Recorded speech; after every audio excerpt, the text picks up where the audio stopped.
ആദരവോടെ ക്ഷണിക്കുന്നു.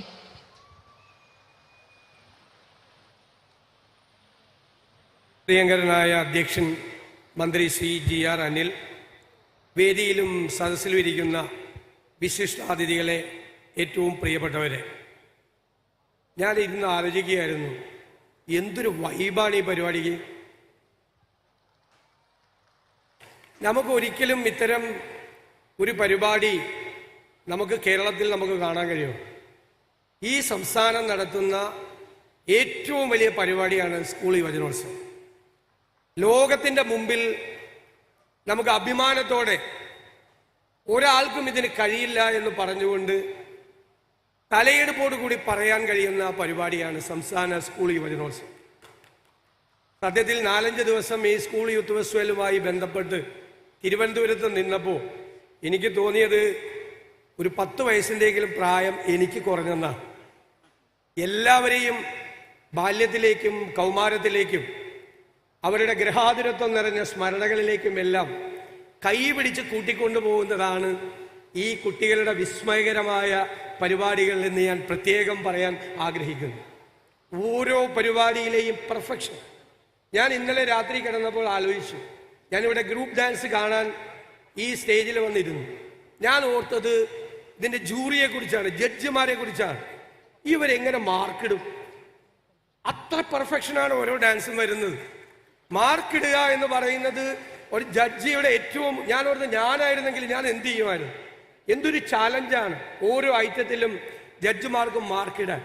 ഇത്രയും മികവാർന്ന, നമുക്ക് വിസ്മയം തരുന്ന ഈ കുട്ടികളെല്ലാം നാടിൻ്റെ സമ്പത്തുകളാണ് എന്ന് ഞാൻ പ്രത്യേകമായി ഈ അവസരത്തിൽ ഓർക്കുന്നു. ഈ അനന്തപുരിയിൽ, ഈ തലസ്ഥാന നഗരിയിൽ നടന്ന ഈ യുവജനോത്സവം പരാതികളില്ലാതെ ഭംഗിയായി തീർക്കാൻ കഴിഞ്ഞതിന് ഞാൻ ബഹുമാന്യനായ വിദ്യാഭ്യാസ വകുപ്പ് മന്ത്രി ശ്രീ ശിവൻകുട്ടിയെയും വിദ്യാഭ്യാസ വകുപ്പിനെയും അധ്യാപക സംഘടനകളെയും ഇതുമായി ബന്ധപ്പെട്ട് പ്രവർത്തിച്ച മുഴുവൻ പേരെയും പ്രത്യേകമായി അഭിനന്ദിക്കാൻ ആഗ്രഹിക്കുകയാണ്. ഞാൻ ഇടയ്ക്ക് വിദ്യാഭ്യാസ മന്ത്രി വിളിക്കും. അപ്പോൾ എന്നോട് പറഞ്ഞു, എനിക്ക് ഭയങ്കര ടെൻഷനാണെന്ന് പറയും. ഒരു പരിപാടി ഏറ്റവും നന്നായി നടത്തുന്നു എന്നതിൻ്റെ ഏറ്റവും വലിയ പ്രതീകമാണ് മുഖ്യ സംഘാടകന് ടെൻഷൻ ഉണ്ടാകുന്ന, ഉറങ്ങാൻ പറ്റുന്നില്ല എന്ന്.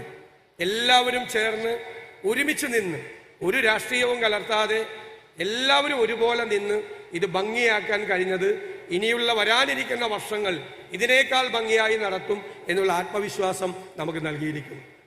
സമ്മാനിതരായ കുട്ടികളെയും മത്സരങ്ങളിൽ പങ്കെടുത്ത എല്ലാവരെയും, അവർക്ക് പരിശീലനം കൊടുത്ത എല്ലാവരെയും ഞാൻ പ്രത്യേകമായി അഭിനന്ദിക്കുന്നു. എനിക്ക് കുട്ടികളോട് പറയാനുള്ളത്, നല്ല പ്രസംഗത്തിൻ്റെ ഉത്തമമായ ലക്ഷണം എന്ന് പറയുന്നത് ഔചിത്യബോധമാണ്.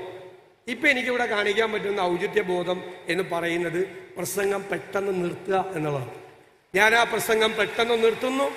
നിങ്ങളുടെ എല്ലാവരുടെയും അനുവാദത്തോടെ സംസ്ഥാന സ്കൂൾ യുവജനോത്സവത്തിൻ്റെ സമാപന സമ്മേളനം ഉദ്ഘാടനം ചെയ്യുന്നതായി അറിയിക്കുന്നു. നന്ദി, നമസ്കാരം.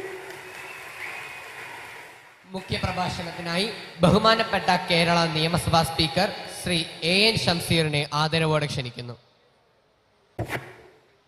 പ്രിയപ്പെട്ട അധ്യക്ഷൻ ശ്രീ GR അനിൽ, ബഹുമാനപ്പെട്ട വിദ്യാഭ്യാസ മന്ത്രി V ശിവൻകുട്ടി, ബഹുമാനപ്പെട്ട പ്രതിപക്ഷ നേതാവ്, മറ്റ് ബഹുമാനപ്പെട്ട മന്ത്രിമാർ, പ്രിയപ്പെട്ട സഹോദരി സഹോദരന്മാരെ, ക്രൗഡ് സെൻസ് അറിഞ്ഞ് സംസാരിക്കുക എന്നുള്ളതാണ് ഞങ്ങളെപ്പോലുള്ള തലമുറയിൽപ്പെട്ട പൊതുപ്രവർത്തകർ കാണിക്കേണ്ട മര്യാദ.